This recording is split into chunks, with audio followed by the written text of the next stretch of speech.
आइए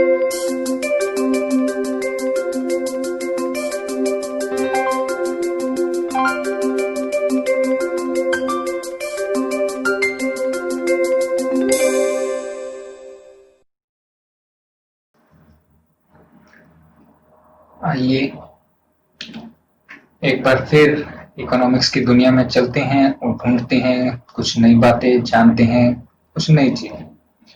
आज का जो अपना लेसन है वो +1 क्लास का जो अपना सेकंड सेक्शन है उसका सेकंड चैप्टर है, जिसका नाम है भारत में आर्थिक नियोजन, इकोनॉमिक प्लानिंग इन इंडिया।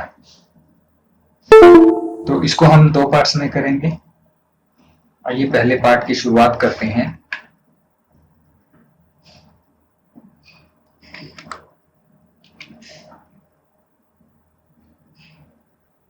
इस लेसन के अंदर हम बात करेंगे भारतीय अर्थव्यवस्था की 1950 से लेकर 1990 तक, इंडियन इकोनॉमी इन 1950 टू 1990।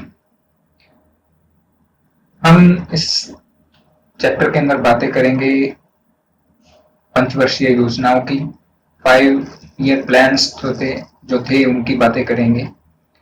सबसे पहले जो प्रथम पंचवर्षीय योजना थी उसको जब शुरू किया गया तो उससे पहले क्या उद्देश्य रहे हैं, तो ये कुछ फ्रेज लिखे हैं, कुछ वाक्य लिखे हैं आपके सामने।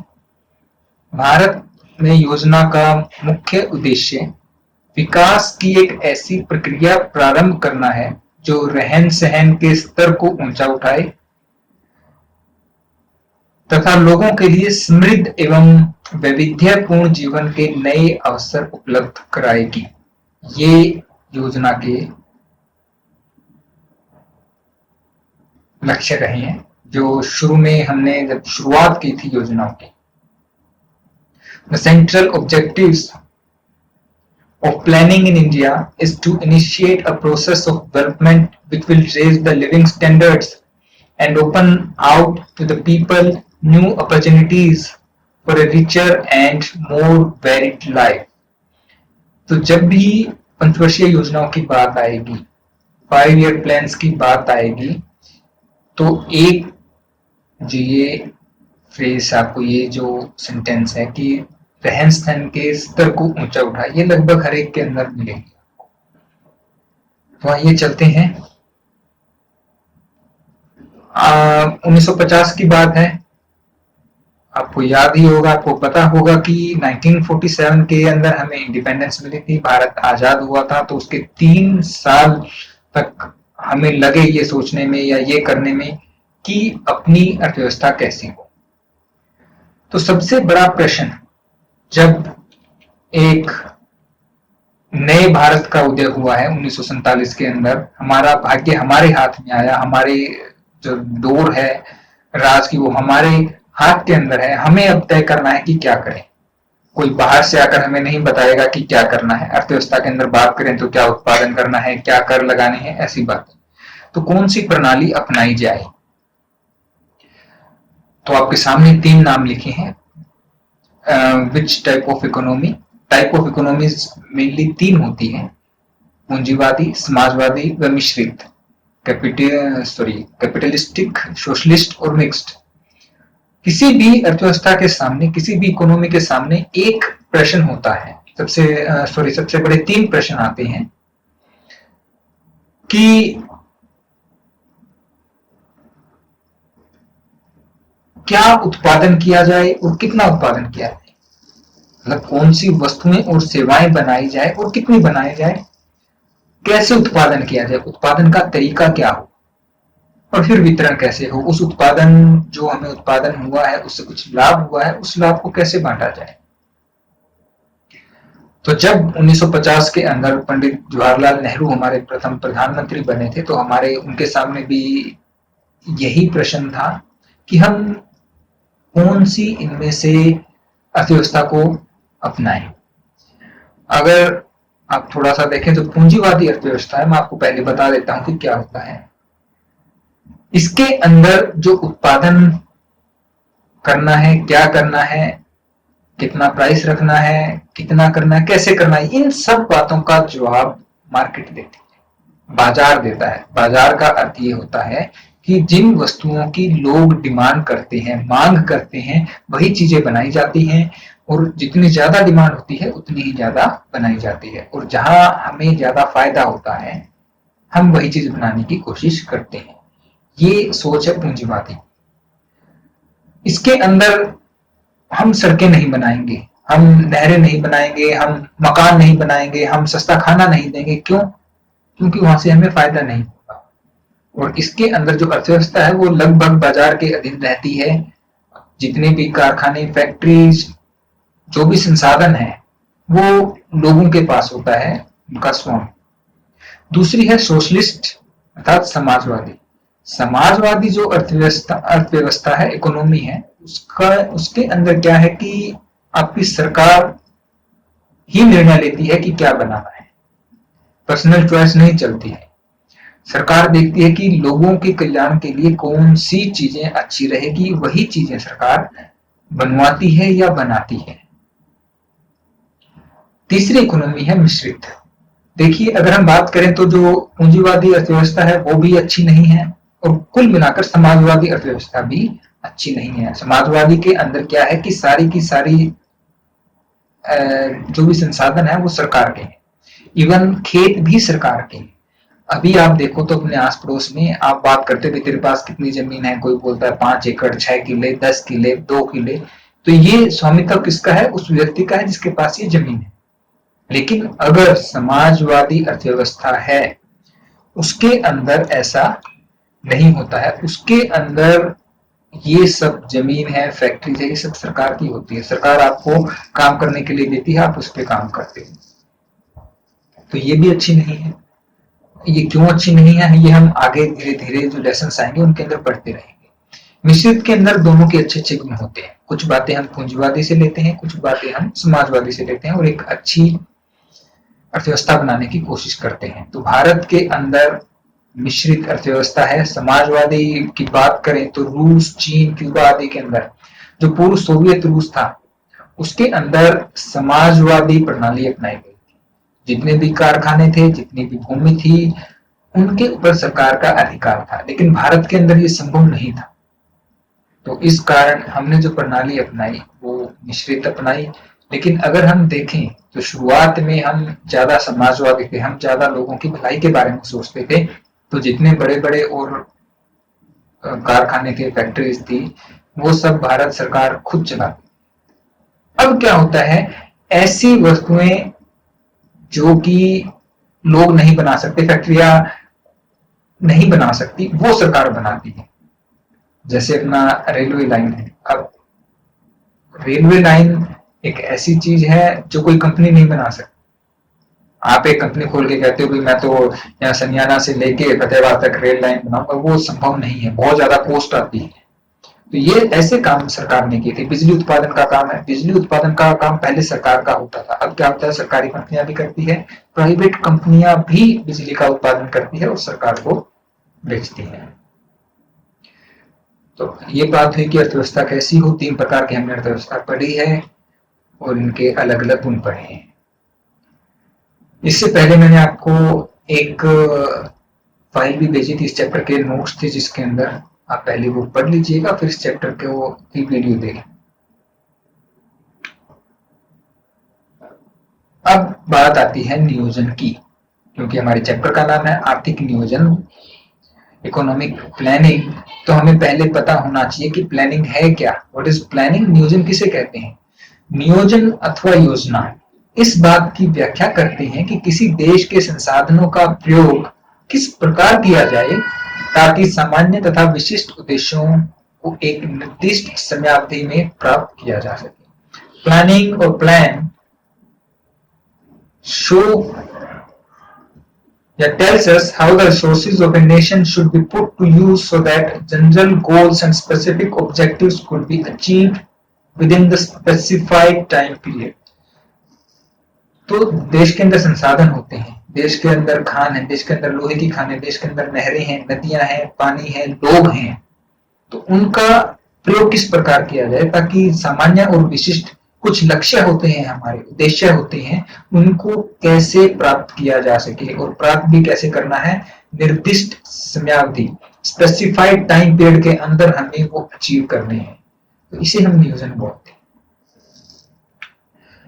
ये थोड़ी सी बात जनरल अवेयरनेस की करते हैं, सामान्य ज्ञान बढ़ाते हैं। भारतीय संविधान में जो आर्थिक व सामाजिक नियोजन का उल्लेख है वो 7वीं अनुसूची की समवर्ती सूची में किया गया है।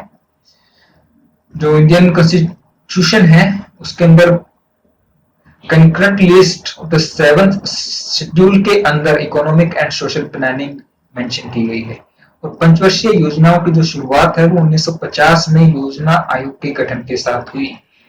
इसका मतलब क्या हुआ, जो प्लानिंग कमीशन है दैट वाज फॉर्म्ड इन 1950, 1950 के अंदर योजना आयोग का गठन हुआ था। तो जब हमने पंचवर्षीय योजनाओं की इतनी बातें की तो जान भी लेते हैं कि पंचवर्षीय योजनाएं हैं क्या। पंचवर्षीय योजना एक ऐसी योजना है जो 5 सालों के लिए बनाई जाती है, लंबी अवधि के लिए बनाई जाती है। देखिए कुछ काम ऐसे होते हैं, यहाँ पे देखते हैं। इसमें थोड़ी सी बात मैं और बताना भूल गया कि फरवरी 2015 में योजना आयोग को समाप्त कर दिया गया था, वह नीति आयोग की स्थापना हुई। नीति और इनका जो अध्यक्ष है, चाहे वो योजना आयोग हो चाहे वो नीति आयोग हो, उनका अध्यक्ष हमेशा उस समय जो भारत के प्रधानमंत्री होते हैं वही होते हैं। तो देश का प्रधानमंत्री योजना आयोग का अध्यक्ष रहा है हमेशा, और अब आगे जो नीति आयोग बना है उसका अध्यक्ष भी देश का प्रधानमंत्री ही होता है।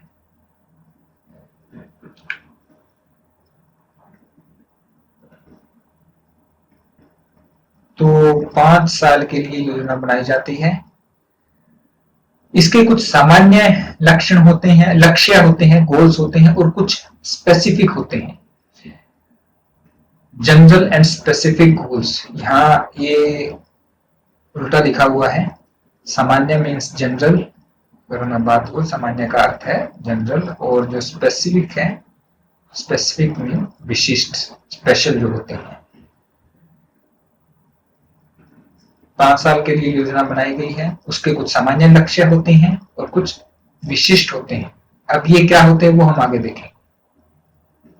सबसे पहले मैं बात करना चाहूंगा, एक व्यक्ति हुए हैं प्रशांत चंद्र महालनोबिस। कलकत्ता में 1883 के अंदर इनका जन्म हुआ था, 1883 के अंदर। महालनोबिस को भारतीय योजना का निर्माता कहा जाता है। द्वितीय पंचवर्षीय योजना थी, तब से हमारी सही मायने में योजनाओं की शुरुआत हुई थी। जो द्वितीय पंचवर्षीय योजना थी उसके अंदर जो रूपरेखा थी वो प्रशांत चंद्र महालनोबिस ने की थी। इन्होंने सुझाया कि हम अपने ही देश के अर्थशास्त्रियों से क्यों बात करें। इन्होंने जाने माने विदेश के जो अर्थशास्त्री थे उन सबको बुलाया, और भारत के अंदर तब समाजवाद ज्यादा था। अर्थव्यवस्था के अंदर मैंने कहा ना, हम शुरू में समाजवाद लेकर चले थे, पूंजीवाद इतना नहीं था। लगभग सारी बड़ी इंडस्ट्रीज सरकारी थी, सरकार के नाम होती थी। तो इस योजना के लिए, इसकी रूपरेखा तैयार करने के लिए, मंथन करने के लिए महालनोबिस ने बाहर से अर्थशास्त्री बुलाए थे, विदेशी जो अर्थशास्त्री थे जाने माने। उनकी ये बहुत विख्यात हुए हैं अपने समय के। इन्होंने ISI, इंडियन स्टैटिस्टिकल इंस्टीट्यूट, भारतीय सांख्यिकी संस्थान की कलकत्ता में स्थापना की थी, और आज भी वो भारत का जाना माना संस्थान है। सारे विश्व के अंदर उसकी इज्जत है, लोग मानते हैं। तो तब इनके बुलावे पर वो लोग भी आए थे जो कि समाजवाद के कटु आलोचक थे, जो पसंद नहीं करते थे समाजवाद को। वो भी आए कि हम कुछ सीखने के लिए आते हैं। और जिन लोगों को इन्होंने बुलाया था उनको बाद में नोबेल प्राइज भी मिला। नोबेल प्राइज किसी भी क्षेत्र में दिया जाने वाला दुनिया का सबसे बड़ा पुरस्कार है। इसका अर्थ ये हुआ कि महालनोबिस को प्रतिभा की परख थी। वो जानते थे कि कौन से लोग इंटेलिजेंट है, अच्छे हैं और काम आ सकते हैं। तो इसके बाद चलते हैं आगे। 5 5 वर्षीय योजनाओं के जो सामान्य लक्ष्य होते हैं इनको हम 2 बार पढ़ेंगे। तो पहले ये 4 लक्ष्य हैं: समृद्धि, ग्रोथ, आधुनिकीकरण, मॉडर्नाइजेशन, आत्मनिर्भरता, सेल्फ रिलायंस, समानता और इक्विलिटी। समृद्धि का अर्थ होता है देश में वस्तुओं और सेवाओं की उत्पादन क्षमता में वृद्धि, अर्थात जो भी हमें वस्तुएं और सेवाएं बनानी है उनके प्रोडक्शन में कैसे इंक्रीज किया जाए, ये होता है समृद्धि। मॉडर्नाइजेशन यानी कि आधुनिकीकरण, आप समझ ही गए होंगे कि जो अपने काम करने की तकनीक है उसको कैसे आधुनिक बनाया जाए, कैसे आसान किया जाए, कैसे मशीनों कंप्यूटर्स का यूज किया जाए, तकनीक को कैसे बदला जाए कि काम जल्दी हो, आसान हो और अच्छा हो। उसके बाद में है आत्मनिर्भरता, सेल्फ रिलायंस। जब हमारा देश आजाद हुआ था तो खाने के अंदर भी हम आत्मनिर्भर नहीं थे, हमें गेहूं चावल तक भी आयात करने पड़ते थे। आयात मतलब इंपोर्ट, बाहर के देशों से मंगाने पड़ते थे। तो सबसे पहले तो यही रखा गया कि हम खाद्यान्न अपने इतने बनाए कि हमें बाहर से निर्भर ना रहना पड़े, अपने देश के अंदर उगा सकें। बाकी चीजें भी, टेक्नोलॉजी हो गई या फिर जो गाड़ियां थी या कुछ भी ऐसी मशीनें हैं, उनके लिए आत्मनिर्भर बनना था। तो ये एक लक्ष्य था। समानता, इक्वलिटी, लोगों के अंदर जो असमानता थी आर्थिक रूप से या हम कहें सामाजिक रूप से, उनको भी दूर करना था कि लोगों के पास बराबर पैसा है, गरीबी और अमीर और गरीब के बीच में जो अंतर है वो ज्यादा ना रहे। तो ये मुख्य लक्ष्य थे भारतीय पंचवर्षीय योजनाओं। अब हम थोड़ा सा बात करते हैं कि जो लक्ष्य है वो 2 प्रकार के होते हैं, क्योंकि हमने डेफिनेशन में भी कहा है, योजना की डेफिनेशन में, कि सामान्य और विशिष्ट उद्देश्यों को प्राप्त करना। तो 2 तरह के लक्ष्य होते हैं, एक सामान्य अथवा दीर्घकालीन उद्देश्य जिन्हें हम बोलते हैं कॉमन और लॉन्ग टर्म गोल्स। दूसरा है योजना विशिष्ट या अल्पकालीन उद्देश्य, प्लान स्पेसिफिक और शॉर्ट टर्म गोल्स। नाम से ही ये सीख रहे हैं कि हमारा क्या अर्थ होगा, फिर भी मैं आपको बताता हूं। एक एग्जांपल देता हूं, जैसे कि मान लीजिए आपको एक घर खरीदना है, घर बनाना है, तो ये कौन सा उद्देश्य होगा? ये दीर्घकालीन उद्देश्य होगा, क्योंकि इसको आप 5-10 मिनट 1-2 महीने में नहीं कर सकते। आपको घर बनाना है तो उसके लिए आपको जमीन देखनी पड़ती है, सोचना पड़ता है कितना बड़ा, कितना खर्चा, और उस फंड्स को जुटाना पड़ता है, वो जो पैसे हैं वो इकट्ठा भी करना पड़ता है। तो ये एक दीर्घकालीन उद्देश्य है। दूसरा है आपको टीवी खरीदना है। वैसे तो टीवी भी कोई छोटा नहीं है, लेकिन फिर भी आजकल के हिसाब से ये एक अल्पकालीन उद्देश्य है, क्योंकि घर हम सारे जीवन में शायद एक ही बना पाते हैं, लेकिन टीवी हो सकता है आपके घर में आज आपके रहते रहते भी दूसरा आ गया हो, घर में 2 टीवी हो। तो ये थोड़ा छोटा लक्ष्य है जिसमें खर्चा भी कम है और जल्दी से आप कर सकते हो, और ज्यादा ये भी नहीं सोचना पड़ता कि इतने पैसे कहाँ से आए। उससे भी छोटा मैं आपको बताता हूँ, आप सब्जी बनाना चाहते हो, आप क्या बनाओगे? बिल्कुल ही अल्पकालीन उद्देश्य है। तो ये केवल एक आइडिया था। इसी प्रकार जो पंचवर्षीय योजनाएं थी, एक तो उनके दीर्घकालीन थे, लंबे समय तक, जो कि 1, 2 या 4-5 साल में प्राप्त नहीं हो सकते थे। जैसे कि गरीबी हटाना 5-6 साल में नहीं प्राप्त हो सकता, लंबा उद्देश्य है। समानता लाना या आत्मनिर्भरता, ये सब जो हमने किए हैं ये लंबे उद्देश्य है। फिर कुछ उद्देश्य होते हैं योजना विशिष्ट, योजना उसी योजना के लिए बनाए जाते हैं। जैसे कि कृषि उत्पादन में वृद्धि करना, या हमने इस साल क्या किया कि जो गेहूं है,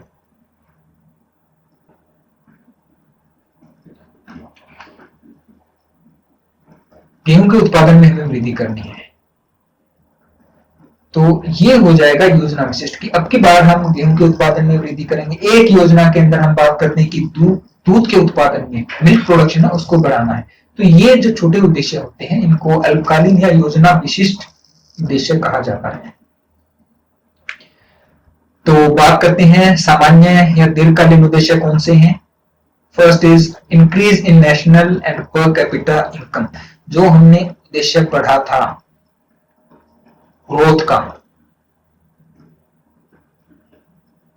ग्रोथ या समृद्धि का, वो और ये एक ही बात है। समृद्धि भी यही होती है कि राष्ट्रीय आय तक प्रति व्यक्ति आय में वृद्धि, और ये कब होती है? जब वस्तुओं और सेवाओं का उत्पादन बढ़ जाता है। दूसरा है पूर्ण रोजगार, सभी लोगों को, सभी काबिल लोगों को रोजगार मिले उनकी क्षमता के अनुसार। तीसरा है न्यायोचित वितरण, इक्विटेबल डिस्ट्रीब्यूशन।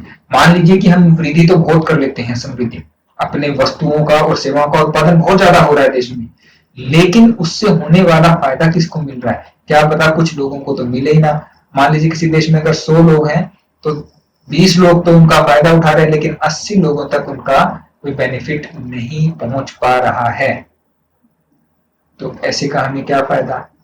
तो ये एक ऐसा उद्देश्य है इक्विटेबल डिस्ट्रीब्यूशन की, जो ये वितरण है ये भी समान हो, न्यायोचित। अब कुछ शब्द आए हैं, कीवर्ड्स हैं। आर्थिक समृद्धि व आर्थिक विकास दोनों के अंदर क्या फर्क है?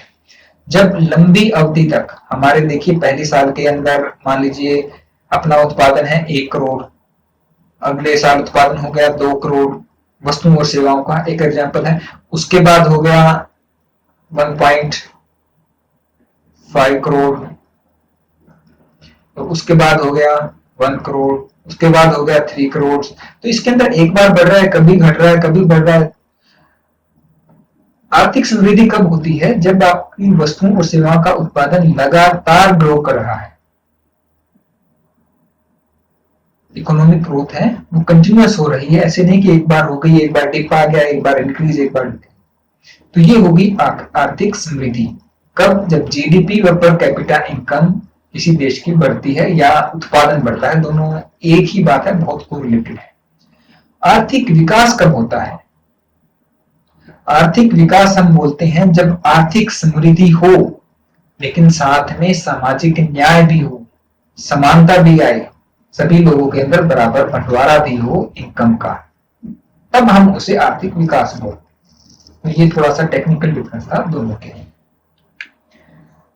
आगे बढ़ते हैं। योजना विशिष्ट या अल्पकालीन उद्देश्य जो होते हैं वो योजना के अनुसार बदल सकते हैं। मान लीजिए हमने इस साल लिया था गेहूं के उत्पादन में वृद्धि, अगले साल हम लेते हैं कि चावल के उत्पादन में वृद्धि है, और हर योजना के अनुसार बदल जाते हैं। लेकिन जो लंबे हैं या एक योजना के अंदर बहुत सारे अल्पकालीन उद्देश्य हो सकते हैं, जैसे कृषि उत्पादन में वृद्धि है, गेहूं उत्पादन में वृद्धि है, बिजली के उत्पादन में वृद्धि है। तो ये क्या है? योजना विशिष्ट है। इस योजना के लिए है, अगली योजना में हो सकता है हम कृषि से दूध के ऊपर अपना उत्पादन बढ़ा दें, उससे आगे उद्योग के ऊपर बढ़ा दें। तो ऐसी कुछ बात है। इसके बाद हम शुरू करेंगे अपनी योजनाएं। अपनी योजनाएं कब से शुरू हुई? हाँ, जैसे इसके अंदर एक बात, जैसे पहली योजना थी कृषि उत्पादन के लिए, दूसरी द्वितीय पंचवर्षीय योजना थी, उसके अंदर हमारा जो लक्ष्य था वो औद्योगिक उत्पादन को बढ़ाना था। अब आगे हम बढ़ेंगे, जितनी योजनाएं आज तक हो चुकी हैं उनका टाइम पीरियड क्या रहा है और उनके मुख्य उद्देश्य क्या रहे हैं। बहुत सारे उद्देश्य मैं नहीं बताऊंगा, मुख्य मुख्य जो उद्देश्य है उनके बारे में हम बात करेंगे। तो सबसे जो प्रथम योजना शुरू हुई थी 1951 से 1956 तक। ध्यान रखना 5 साल की योजना होती है, पंचवर्षीय योजना है। टाइम पीरियड एंड गोल्स इसके अंदर हम पढ़ेंगे। तो फर्स्ट जो प्लान था वो 1951 टू 1956 तक रहा। इसके उद्देश्य थे कृषि उत्पादन में वृद्धि।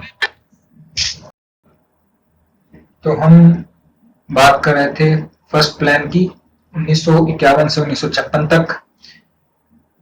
इसका जो मुख्य उद्देश्य था कृषि उत्पादन में वृद्धि और उत्पादन आय तथा धन का समान वितरण। तो ये जो कृषि उत्पादन में वृद्धि है ये स्पेसिफिक हो गया है, और उत्पादन आय तथा धन का समान वितरण ये समानता का है, ये थोड़ा लॉन्ग टर्म है, आपको लगभग हर एक योजना के अंदर ये मिलेगा। दूसरी योजना 1956 से 1961 के बीच चली। इसका मुख्य उद्देश्य औद्योगिक उत्पादन में वृद्धि और भारी उद्योग का विकास। जो ये है ये स्पेसिफिक है, ये योजना स्पेसिफिक है। तो मैंने कहा था ना कृषि उत्पादन में वृद्धि वो पहली योजना के अंदर था, उद्योग के बारे में बातें दूसरी योजना के अंदर। तृतीय योजना आती है 1961 से लेकर 1966 तक। ये जो इसके बनाए गए थे, जो उद्देश्य रखे गए थे, खाद्यान्न के उत्पादन में आत्मनिर्भरता और रोजगार के अवसरों में वृद्धि करना। इसके बाद चौथी योजना शुरू होती है 1969 से 1974 तक। तो अब आप पूछोगे कि बीच के 3 साल कहां गए? बीच के 3 साल,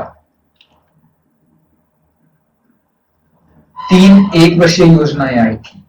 कारण क्या है, 1962 और 65 में भारत की चीन और पाकिस्तान के साथ लड़ाइयां हुई थी, जिस कारण इन योजनाओं को बीच में स्थगित करना पड़ा था, या जो इनके उद्देश्य से वो प्राप्त नहीं किए जा सके थे, तो हमें छोटी छोटी योजनाएं बनानी पड़ी। इस समय ऐसी बात आ गई थी कि हमारे पास खाने के लिए खाद्यान्न भी नहीं थे, इसी कारण खाद्यान्न के ऊपर आगे बहुत ज्यादा जोर दिया गया, उद्देश्य में मुख्य रूप से शामिल किया। 1969 से 1974 के बीच विकास की गति को तेज करना मुख्य उद्देश्य था। कीमत की स्थिरता लाना, यहाँ से महंगाई नाम की जो चीज है वो शुरू होती है, यहाँ से हम कीमतों को स्थिर करने के बारे में बातें करते हैं। 5th ईयर प्लान था, 5 ईयर प्लान था, वो था 1974 से 1979, 1974 से 1979। जीवन स्तर को ऊपर उठाना, गरीबी हटाना व न्याय, ये इसके मुख्य उद्देश्य थे। इसके बाद आता है 1980 से 1985, 1980 to 1985, निर्धनता उन्मूलन व आधारिक संरचना का विकास। आधारिक संरचना की बात हम बहुत बार कर चुके हैं, इसके अंदर बिजली, पानी, नहरें, सड़कें, ये सब बातें आधारिक संरचना के अंदर आती हैं। 1985 से 1990, रोजगार के अवसरों का सृजन करना और कृषि उत्पादन में वृद्धि करना। तो कृषि उत्पादन एक बार फिर आ गया है, रोजगार के अवसर बढ़ाना, ये मुख्य इनके उद्देश्य थे। 8वीं योजना की जब हम बात करते हैं तो 1992 से शुरू होती है। बीच में 2 साल फिर 1 वर्षीय 2 प्लान आए थे, कारण यहाँ पे कुछ सरकार स्टेबल नहीं थी, इसलिए ऐसा हुआ कि 1 साल के लिए योजनाएं बनाई। तो 1992 और 1997 यहाँ से भारत की इकोनॉमी ओपन होना शुरू होती है, समाजवादी से पूंजीवादी की तरफ थोड़ा जाने लगती है। इससे पहले हम समाजवादी में ज्यादा यकीन रखते थे। कहने को जो हमारी अर्थव्यवस्था थी वो मिश्रित थी, लेकिन समाजवाद का अंश उसके अंदर ज्यादा था। यहाँ पर हम अपने व्यवसाय को, अपने उत्पादन को प्राइवेट कंपनियों के लिए या विदेशों के लिए खोलना शुरू करते हैं। इसके उद्देश्य थे मानव शक्ति का पूर्ण उपयोग और प्राथमिक शिक्षा को सर्वव्यापी बनाना। यहाँ से हम शिक्षा के ऊपर जोर देना शुरू करते हैं। 1997 से 2002 तक 9वीं योजना होती है, 9th प्लान, कृषि एवं ग्रामीण विकास और जनसंख्या वृद्धि को रोकना। यहाँ से हमें जो पॉपुलेशन ग्रोथ है उसकी चिंता सताने लगी है, पॉपुलेशन बहुत ज्यादा बढ़ने लग गई है।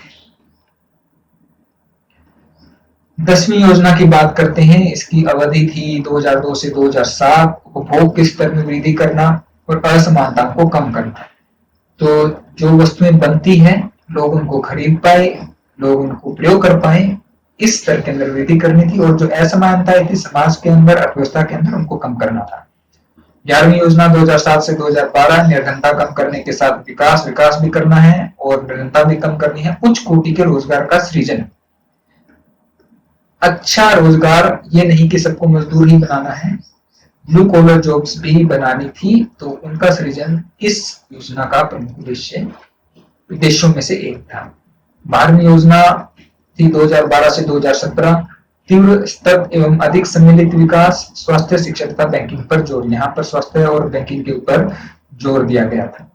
10वीं जो योजना थी उसके अंदर स्वास्थ्य एवं शिक्षा में सुधार लाकर जीवन की गुणवत्ता को भी बेहतर बनाना था इसके अंदर यहाँ पर। और 11वीं के अंदर बहुमुखी लक्ष्य थे।